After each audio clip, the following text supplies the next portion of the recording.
సరే ఏంటి పోలీసులు తీరుపై ఏపీ హైకోర్టు ఆగ్రహం మెప్పు కోసం పని చేయొద్దంటూ సీరియస్ అవునని చాలా తీవ్రమైన విషయం అండి. ఇప్పటివరకు మనం చర్చించేవన్నీ టీడీపీ వైసీపీలో ప్రభుత్వం తరఫున అయితే ఈ వ్యాఖ్యలు మటుకు చాలా స్పష్టంగా ఏపీ ప్రభుత్వము మరి ముఖ్యంగా పోలీసులు వ్యవహరిస్తున్న తీరును హైకోర్టు చాలా తీవ్రంగా నిన్న అభిశంసించింది. ప్రేమ్ కుమార్ అని ఒక ఆయన ఇందాకట్లాగే సోషల్ మీడియా సైనికుడు, ఈ సోషల్ మీడియా సైనికుడు ఒక పోస్ట్ పెట్టాడట.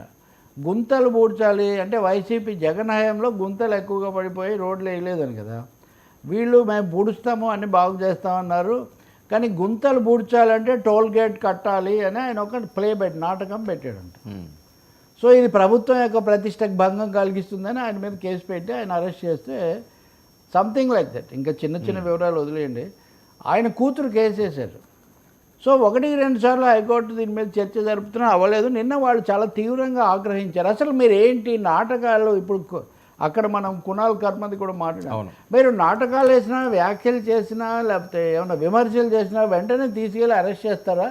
అరెస్ట్ అంటే మీకు అంత తేలిక అయిపోయిందా? ఎవరిని పడితే వాళ్ళను మీద అరెస్ట్ చేయడం అని చెప్పి హైకోర్టు న్యాయమూర్తి చాలా తీవ్రంగా ఏపీ పోలీసులు మా ఆదేశాలు కానీ మేము చెప్పే సంయమనం కానీ కనీసం పాటించడం లేదు. కేసులు వేయండి, అది వేరే విషయం, కానీ వెంటనే అరెస్ట్ అన్నది ఇది అయిందని. సో ఇది వైసీపీ వాళ్ళు కొంచెం ఉపశమనం కింద వాళ్ళు అంటే కోర్టు జోక్యము ఇక్కడ ప్రాథమిక హక్కు భావ ప్రకటన స్వేచ్ఛ అంటే నిజమే కదా. తిట్టడం వేరు, తిడితే కూడా అబ్యూజ్ చేసుకో అది ఎంతవరకు వస్తుంది?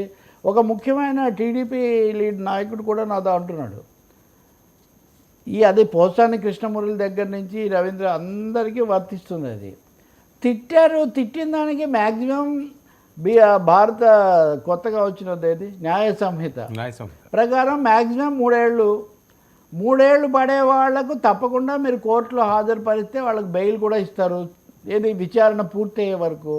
మరి అటువంటిప్పుడు ఇది అంతా అయిపోయింది, ఇంకా ముగిసిపోయింది అన్న స్థాయిలో మీరెందుకు వ్యవహరిస్తున్నారు?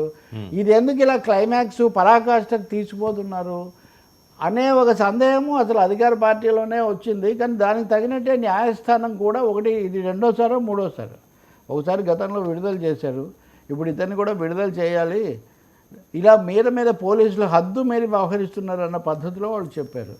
అంటే మనం ఫస్ట్ హాఫ్లో చేసిన డిస్కషన్కు ఇదో కంటిన్యూషన్ అనుకోవచ్చు. అంటే చాలా పకడ్బందీగా జాగ్రత్తగా నిజంగా ఆధారాలు చట్టబద్ధమైన జాగ్రత్తలు తీసుకోకుండా చేస్తే మటుకు 1 ఏడాది పాటు చూసాం కాబట్టి ఇక మీదట మేము కూడా కఠినంగా ఉంటాము, ఇప్పటివరకు చెప్తూనే వస్తున్నా వినడం లేదు అని కోర్టు వీళ్ళ మీద అక్షంతలు వేసిందని సమాచారం కాదు, ఆ వివరాలన్నీ కూడా ఉన్నాయి కావాలంటే. సరే ఏంటి తెలుగు రాష్ట్రాలు